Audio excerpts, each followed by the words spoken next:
Isang mapagpalang araw po sa inyo mga kapatid. Kamusta po kayo? Pagpauman po ninyo kung wala po ako sa mga oras na ito sa kadahilanan po ng tawag ng pagtulong sa ating mga kababayang OFWs na no work no pay po sa mga panahon ito. Pero spiritually po kasama ninyo ako ngayon dito sa loob ng ating tahanan ng Panginoong Diyos at para sa ating panambahan at paging sa ating mga kapatid po na sa kanilang tahanan. Isang mapagpalang araw po sa inyong lahat. Nawa ang lahat ay nasa maayos sa kalagayan at malayo sa anumang tangka ng panganib sa buhay. Pero alam ko po naman na ang lahat ay may mga malalakas na pananampalataya sa ating buhay na Diyos. Amen po ba? Pero bago po sana tayo mag-umpisa, nais ko po sanang magbigay ng isang kwento. Alam ko kung gusto niyo mga gatong kwento. Ito po isang makabulong kwento na alam ko na magbibigay din sa inyo ito ng isang aral tungkol sa ating pananampalataya. At ito po ay pinamagatan ko ang babaeng matapat. Minsan sa paglalakad-lakad ko sa isang lugar, may nakaagaw sa akin ng pansin sa di kalayuan. At ginawa ko, sandali akong minto sa aking paglalakad at aking pinakinggan ang kanyang sinasabi. Isa siyang matandang babae, kilala sa kanilang lugar na malaki ang kanyang pananampalataya sa Diyos. At ito ay kanyang ipinagmamalaki sa kanilang lugar na lagi siyang naririnig at sumisigaw ng malakas sa labas ng kanyang bahay. Praise the Lord! At meron naman siyang kapitbahay na isang atheist at ito naman po ay yung hindi naniniwala sa Diyos. Na lagi siyang sinasagot nito ng there ain't no Lord. Kinabukasan umaga, lubuwas po itong matandang babae at nagsisigaw na naman siya sa labas sa kanyang bahay. Praise the Lord! Praise the Lord! Bigyan mo po ako ng maraming groceries. At napakinggan ito ng kanyang kapitbahay. Naisip ng kapitbahay niya, maglagay ng groceries dun sa harapan ng kanyang bahay para paglabas ng babae, matandang babae, makita ito. And then kinabukasan, lumabas na naman itong matandang babae at nagsisigaw na naman siya, praise the Lord, praise the Lord. Pagtingin niya sa baba, nakita niya yung groceries na nilagay ng atheist. Hindi niya napansin yung atheist nandun sa likuran ng kanyang halamanan. So sigaw siya, sabi niya, praise the Lord, praise the Lord. Dininig mo po yung aking panalangin. And then, hindi nakatiis yung babae nakatago sa likod ng yung atheist sa likod ng kanyang halamanan. Lumabas, sabi ko sa iyo walang Diyos. Ako ang naglagay ng groceries niyan kasi narinig ko yung iyong hinihiling. Then yung babae, sigaw siya, praise the Lord, praise the Lord. Napakabait mo, Panginoon. Hindi mo lang ako binigyan ng napakarami groceries. Hinayaan mo pang ang demonyo ang siya magbayad dito. Praise the Lord, praise the Lord. So, yun ang sigaw niya. Kaya alam niyo mga kapatid, ano bang aral ang sinasabi nitong itong kwento na ito? Yung pananampalataya natin, huwag niyong aalisin. Kung kayo nananampalataya sa ating buhay na Diyos, dire-diretso lang kasi na totoong may Diyos. Ito lang mga ibang tao talaga na itong kagaya ng babaeng to na wala siyang kinikilalang Diyos. So, napakabuti ng parang niya pinapakita dun sa matandang babae at maging sa atheist na talagang may totoong Diyos. So, ito po yung sinasabi nga natin na yung faith natin, napakahalaga. Kaya kinakailangan lagi nating alagaan yung ating pananampalataya mga kapatid. Po? Okay, darako naman po tayo sa isang scripture reading sa Hebrew 11:32-34. At ano pa ang aking sasabihin sapagkat kukulangin ako sa panahon kung sasaysayin ko ang tungkol kay Gideon, kay Barak, kay Samson, kay Jepti, tungkol kay David at kay Samuel sa mga propeta. Sa 33, na ang mga ito sa pamamagitan ng pananampalataya ay nagsilupig ng mga kaharian, nagsigawa ng katuwiran, nangagtamo ng mga pangako, nangagtikom ng mga bibig sa mga leon, at sa 34, nagsipatay ng bisa ng apoy, nangakatanan sa talim ng tabak, nagsilakas sa kahinaan, naging mga makapangyarihan sa pakipagbaka, nagpaurong ng mga hukbong taga-ibang lupa.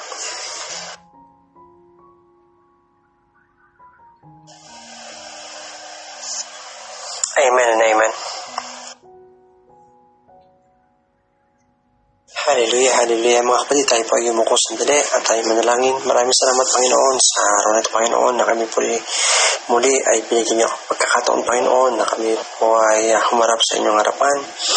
Hallelujah, para magpasalamat at sambahin ka Panginoon, purihin ka.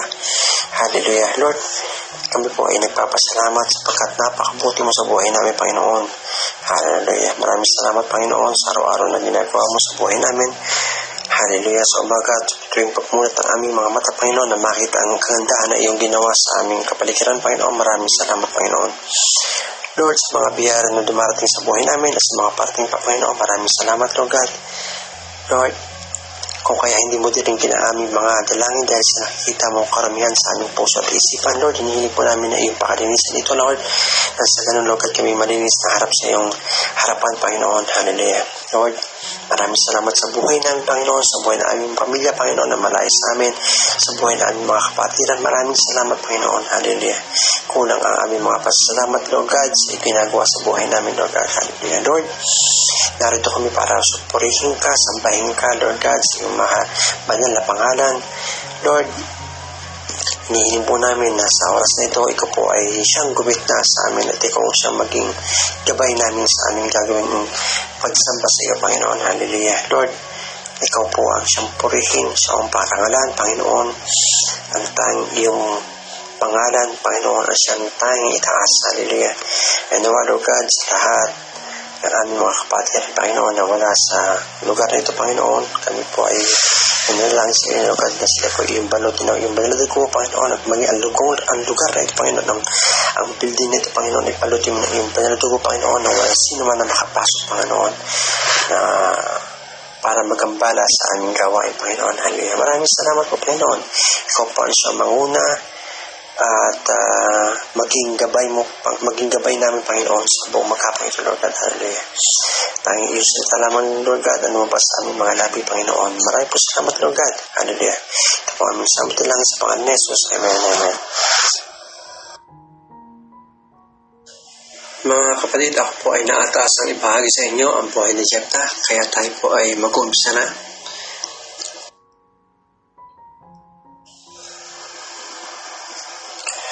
Si Jephthah ay anak ni Galaad, isang babaeng prostitute.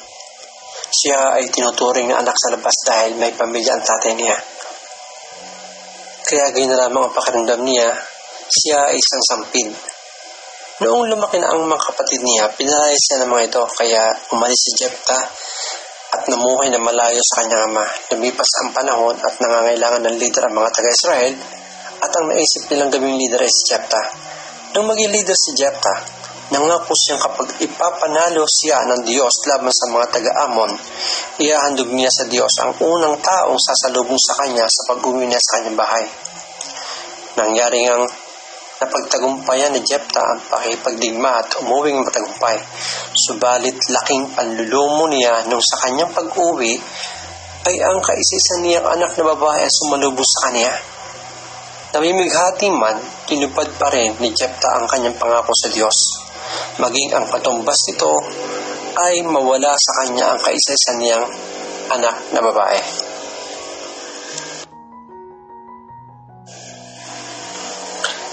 Si Jephthah na nabanggit sa aklat ng Hebreo at kinuwento sa atin sa aklat ng Hukom ay may kakaibang katangian.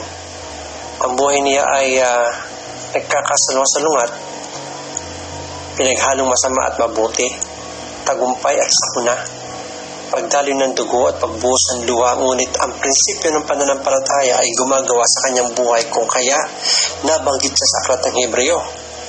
Siya ay makapangyarihan mandirigma, subalit isang anak sa labas. Hindi naman niya kasalanan maging anak sa labas, subalit ang kanyang sitwasyon, mahirap ito dahil pinalaya siya ng tinalakan niyang pamilya at hindi pa siya binigyan ng karapatang maging tagapagmana. Hindi kasalanan ang daladala niya kundi kahihiyan. Makikita natin dito sa mapang-aping lipunan na talamak sa kapanahunan ngayon. Alam niyo mga kapatid, napakaraming mga pangyayari na kagaya nitong kay Jephthah. Dito ko mailan tulad minsan nga ay sa buhay ko yung minsan na ikaw ay apihin ng mga Nakala nilang sila ay mayaman. Bagamat ganon, pero tuloy lang. Diba? Patuloy lang tayo.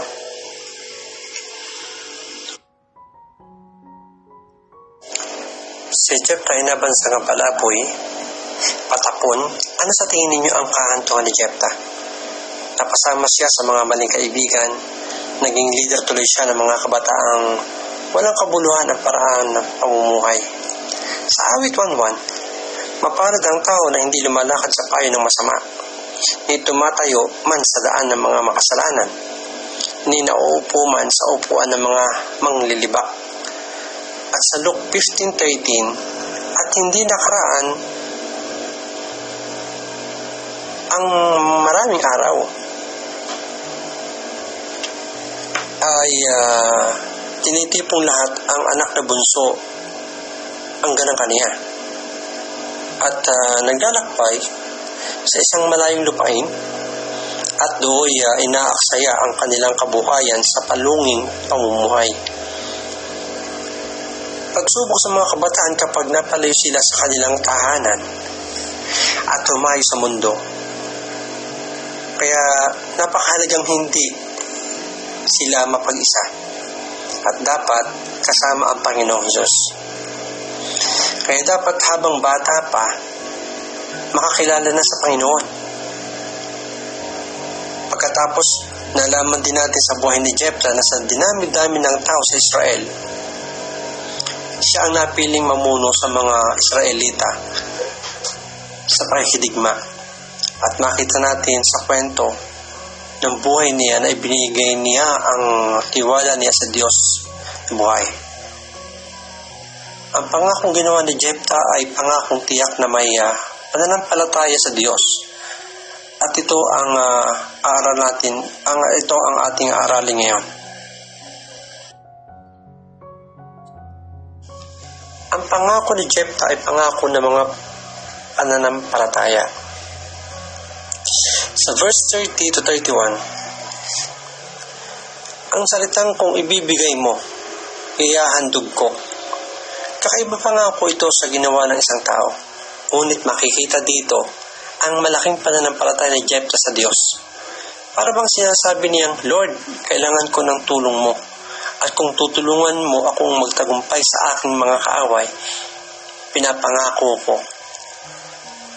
Isinuko ni Jephthah ang kanyang sarili sa Diyos. Pwede natin sabihin ito ay pangako na padalos-dalos. Parang hindi na siya nag-isip. Subalit ang punto dito, handa siyang magtiwala sa Diyos. At yun ang kinalugdan ng Diyos sa kanya. Sa 1 Corinthians 5:7, sinasabi dito, sapagkat nagsisilakad kami sa pamamagitan ng pananampalataya, hindi sa pamamagitan ng paningin. Kaya napakabuti ng Panginoon, mga kapatid, sapagkat kapag tayo ay nananampalataya sa Panginoon, hindi tayo dapat nagdadalawang isip.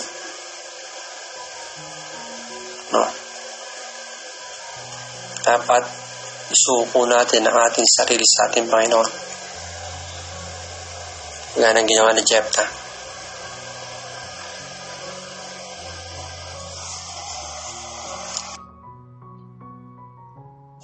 Sa ikalawa, ang pangako ni Jephthah ay sagrado at di magbabago. Sabi sa verse 30, sa Panginoon. At napaka-importanting malaman natin na sa verse 29, ang Espiritu ng Panginoon ay sumakay Jephthah. Okay? Naisip ba natin na hindi naman tayo pinipilit na mangako? Pero kung gagawin natin mangako sa Panginoon, papanatilihin tayo ng Diyos sa pangako natin na yon.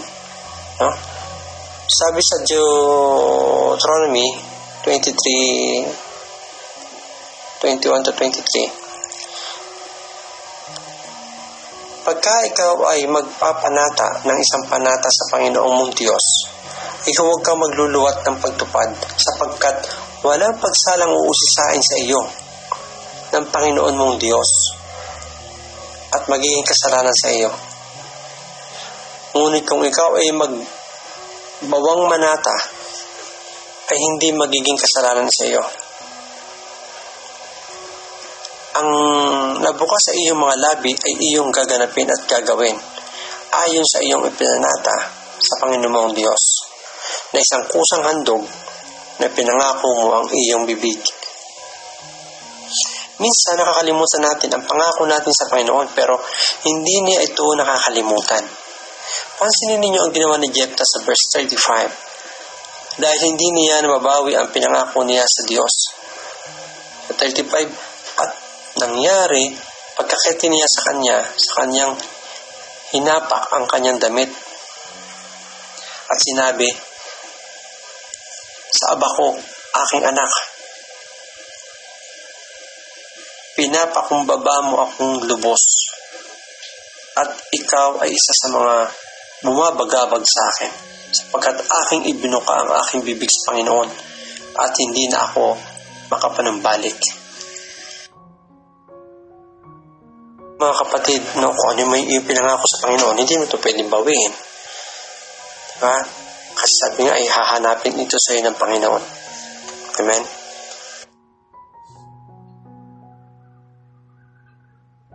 Ang pangako ni Jephthah ay kusang loob niyang ginawa. Wala siyang obligasyong gumawa ng isang pangako. At hindi siya inutusan ng Diyos na gawin ito. Pero nung ginawa niya ito, hindi na ito mababago. Sa bilang 30, verse 2, pagka ang isang lalaki ay nagpanata ng isang panata sa Panginoon o sumumpa ng isang sumpa na itinali ang kaniyang kaluluwa sa isang gampanin, ay huwag niyang sisirain ang kanyang salita. Kaniyang gaganapin ayon sa lahat ng binuka ng kaniyang bibig. Kapag nangako tayo sa Diyos, hindi na ito mababawi pa. Iba na lang kung ang pangakong yun ay ilabag sa kalooban ng Diyos.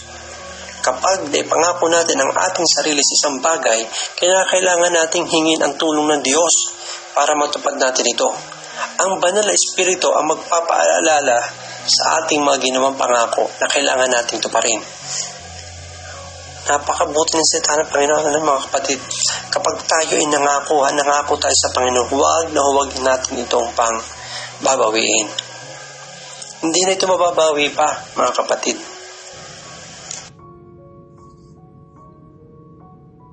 Ako si Jephthah sa panahon ng mga crisis.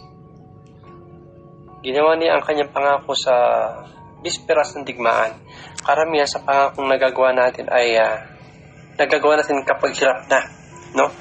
Kapag hirap na tayo, parang wala ng pag-asa at kinakailangan tulong, no? Kinakailangan na ang tulong ng Panginoon. Basahin natin ang Genesis 28:20-22. Nangako si Jacob ng ganito, O Yahweh, kung ako'y sasamahan ninyo at iingatan sa paglalakbay na ito, makakainin at dadamitan, at makakabalik na muli sa bahay ng aking ama. Kayo po ang aking magiging Diyos. Sasambahin kayo sa lugar na ito na pinagtayuan ko ng batong alaalang ito. At ibabalik ko sa inyo ay 10 bahagi ng lahat ng ipinagkaloob ninyo sa akin. Pangusan niyo, si Jacob ang nangako. Si Jonah, naalala niyo po ba siya? Nangako siyang susunod sa utos ng Diyos nung nasa tiyan siya ng balyena. Nakapangako ba kayo nung kayo ay may malubhang sakit? O nung nawalan kayo ng trabaho? O may matinding problema? Ang tanong, tinupad niyo ba ang pangakong yan? Alam niyo mga kapatid, may halin tulad ito sa nangyaring crisis ngayon. No? Sa pandemic ngayon, ano po?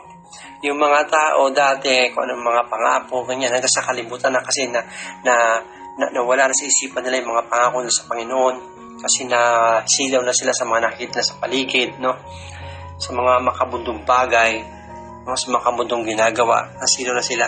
Pero nung biglang dumating itong pandemic na ito, itong koronang to, kita nyo buong mundo, di ba? Anong balik sa Panginoon?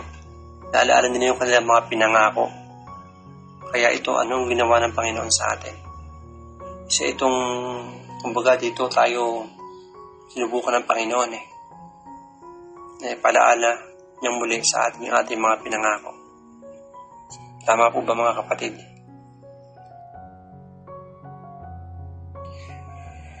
Ang pangako ni Jephthah ay ginugupo ng pangangailangang tuparin ito.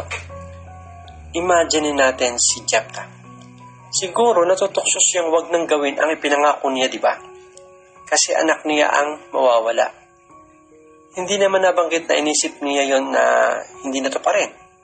Sa Matthew 10:37-38, ang umiibig sa ama o sa ina ng higit sa akin ay hindi karapat-dapat sa akin. At ang umiibig sa anak na lalaki o anak na babae ay higit kaysa sa akin ay hindi karapat-dapat sa akin. At ang hindi nagpapasa ng kanyang cross at sumusunod sa akin ay hindi karapat-dapat sa akin. Mas mahal na Jephthah ang Diyos kaysa tinupad niya ang kanyang pangako. Kapag natutukso tayong hindi to pa rin ang pangako natin sa Diyos, humingi tayo ng kanyang habag para paparangalan natin siya at tiyak paparangalan rin niya tayo. Sa 1 Samuel 2:20, kaya't sinabi ng Panginoon ng Diyos ng Israel, aking sinasabi nga na ang iyong sangbahayan at ang sambahayan ng iyong ama ay lalakad sa harap ko magpakailanman. Ngunit sinasabi ngayon ng Panginoon, malayo sa akin sapagkat yaong mga nagpaparangal sa akin ay aking parangalin at yaong mga humahamak sa akin ay mawawala ng kabuluhan. O diba mga kapatid?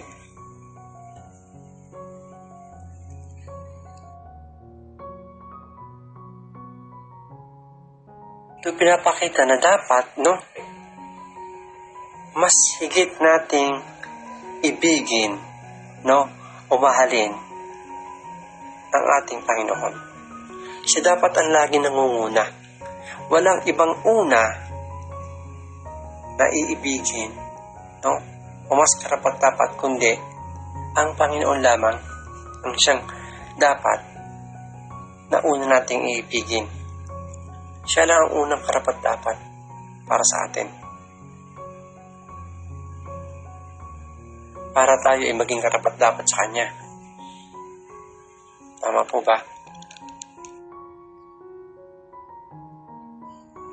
May madadamay na isang buhay sa pagtupad ng pangako ni Jephthah. Napakadakila ng buhay ni Jephthah mga kapatid. Ang kahanga-hanga ang pagtugon ng anak niya sa sitwasyong ito. Sabi sa verse 36 ng Hukom 11:36. At sinabi niya sa kanya, ama ko, iyong ibinuka ang iyong bibig sa Panginoon. Gawin mo sa akin ang ayon sa pinangusap ng iyong bibig. Yamang ipinaghiganti ka ng Panginoon sa iyong mga kaaway. Sa makatuwid bagay sa mga anak ni Amon, marahil ang anak ni Jephthah isa ring mananampalataya at ang alam ay ang kalagahan ng pagtupad sa pangako ng Diyos. May napakagandang illustration din sa lubos na pagpapasakop na makikita natin sa Luke 1:38. At sinabi ni Maria, narito ang alipin ng Panginoon. Mangyari sa akin ang ayon sa iyong salita. At iniwan siya ng anghel. At sa 1 Samuel 3:18, at isinalaysay sa kaniya ni Samuel ang buong sinalita at hindi naglihim ng anuman sa kaniya. Ang kanyang sinabi, Panginoon nga, gawin niya ang inaakala niyang mabuti. Buti sa tanang Panginoon. Pagmasa niyo mga kapatid, yung anak ni Jephthah, palibasa ito'y siguro isa rin siyang mananampalataya. Kaya alam niya napakahalaga kung ano yung pinangako mo sa Panginoon, kung ano yung binuka mo ng bibig sa Panginoon, dapat iyong gagawin, iyong tutuparin. Ano man ang mangyari, susundin mo o gagawin mo kung ano yung pinangako sa Panginoon. Pagmasdan niyo ang anak ni Jephthah, diba? Sabi niya, gawin mo, kung ano mo iyong binuka ng iyong bibig sa Panginoon sapagkat ipinaghiganti ka ng Panginoon sa iyong mga kaaway. Hindi ba? So, dapat mga kapatid, kung ano ating pinangako sa Panginoon, gawin natin. Hindi yung nangako tayo sa Panginoon tapos iiwan natin siya. Diba? Nangyari niyan. Diba? Marami nang nang-iwan sa atin. Nangako sila. No? Hanggang sa pangako na nga lang. Sabi nga ay nangako na lang, napako na lang. Sabi nga, sino pa itong mga matured Christian? Sila pa itong nawala. Sabi ko nga diba? So mga kapatid, kung ano yung pinangako natin sa ating Panginoon, dapat tuparin natin. Kahit anong mangyari, kahit paano dumaan sa buhay natin, dapat tuparin natin. Kasi, hindi naman basta lang kung sino ang Panginoon Hindi naman siya basta parang kaibigan lang natin No? Kaya dapat tuparin kung ano yung mga ibinukan bibig natin sa ating mahal na Panginoon. Isagawa ni Jephthah ang kanyang pangako. Hindi natin alam kung ang anak ni Jephthah ay sinunog bilang hain or hinandog niya ang kanyang buhay sa Diyos at hindi kailanman nag-asawa. Isang trahedyang maituturing sa mga babaeng Hudyo ang hindi makapag-asawa sapagkat bawat babaeng Hudyo sa panahong iyon ay nangangarap na maging ina ng ipinangakong Mesiyas. Ang alam lang natin, anuman ang ipinangako ni Jephthah, tinupad niya yon. Amen? So napakabuti rin ni Jephthah sapagkat tinupad niya ang lahat ng kanyang ipinangako sa Panginoon. Kung anong kanyang ibinuka ng bibig sa ating Panginoon, tinupad niya. Amen? Kapatid, ay may mga ipinangako sa Panginoon. Kapatid, huwag nating kalilimutan kung ano yung mga pinangako natin sa Panginoon, kung ano dapat natin gawin. No? Huwag natin gayahin yung iba na nangako and then basta na lang nawala. No? Hindi na nila tinupad ko yung pangako sa... Ewan natin, hindi natin alam kung anong ginagawa nila sa kabilang buhay nila. No? I mean, sila man ay umalis dito sa atin, sana nawa, ginawa nila yung kanilang pangako, pinagpatuloy nila. Mga kapatid, tatapusin ko ang mensaheng ito sa 2 verse sa Bible. Ito yung Hukom 11:35 at ang isa ay ang Lucas 9:62. Sa Hukom 11:35, at nangyari, pagkakita niya sa kaniya, na kanyang hinapak ang kaniyang damit at sinabi, sa aba ko, aking anak, pinapakumbaba mo akong lubos at ikaw ay isa sa mga bumabagabag sa akin sapagkat aking ibinuka ang aking bibig sa Panginoon at hindi na ako makapanumbalik. Ito yung kanyang pangako Pinangako niya ang kanyang anak sa Panginoon. Basta siya'y panaluin sa laban, kanyang mga kaaway, iaalay niya ang kanyang anak. Hindi naman niya totally sinasabing iaalay yung kanyang anak, kundi kung sino yung lalabas sa pintuan ng kanyang bahay, ay siyang iahandog niya sa kanyang Panginoon. So nagkataon lang na yung anak niya ay lumabas. So kaya siya, sabi nga niya, pinapakumbaba mo akong lubos at ikaw ay isa sa mga bumabagabag sa akin. Kasi hindi niya inaasahan na anak niya lalabas sa pintuan. Kaya sabi niya, sapagkat aking binuka ang aking bibig sa Panginoon at hindi ko na ito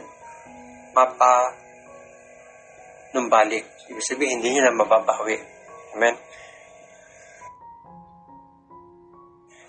Sa Lucas 9:62, tatupad sinabi sa kanya ni Jesus, walang taong pagkahawak sa araro at lumilingon sa likod ay dapat sa kaharaan ng Diyos. Ano bang ibig sabihin ito, mga kapatid? Para sa akin kasi, mga kapatid, katulad ni Jephthah na nangako at tinupad ito, dapat din natin makita ang kahalagahan ng pagtupad sa pangako natin sa Diyos bilang mga Kristiyano.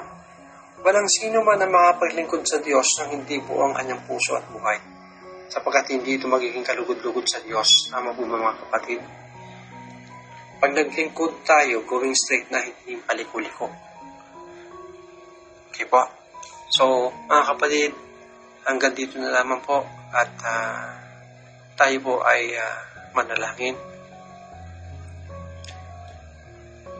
Panginoon, maraming salamat po, Panginoon, sa pinagkaloob mo, Panginoon. Banal na iyong salita ay aming may bahagi, Panginoon, mapag-aralan. Hallelujah. Napakabuti mo, Panginoon, at dito namin nakita, Lord God, na ang aming mga pangako ay aming dapat tuparin at hindi dapat kinakalimutan, hindi binabaliwala. Tawarin mo kung, Panginoon, kung kami mga pangako, Lord God, ay hindi pa namin natutupad. Alam ba namin, Lord God, na may mga dahilan at may mga kaparaanan, may tamang panahon. Kaya, Lord, po yung aming mga pinangako, amin po itong tutuparin, Panginoon. Hallelujah. Kahit maraming salamat, Lord God, sa iyong mga salita, sa iyong mga banal na salita, Panginoon. Nawa po ito ay tumimo sa aming mga puso at isip, Panginoon. At mag-umpisa na tuparin ang aming mga pangako, Panginoon. Kahit maraming salamat, Panginoon, sapagkat nariyang ka parati, Panginoon. Sa lahat na nangyayari sa aming kapaligiran, narito ka pa rin, Panginoon. Hindi mo kami iniwan, Lord God. Maraming salamat, Panginoon. Napakabuti mo, Lord God, sa buhay namin at sa buhay na aming mga pamilya, Panginoon. Lord God, ay patuloy mo kami ingatan, gabayan, at ikaw ay maging daan, Lord God, para kami ay magtuloy-tuloy, Panginoon. Maraming salamat, Panginoon, sa amin, Panginoon. Ito po aming salamat na lang sa pangalan ni Jesus. Amen and amen.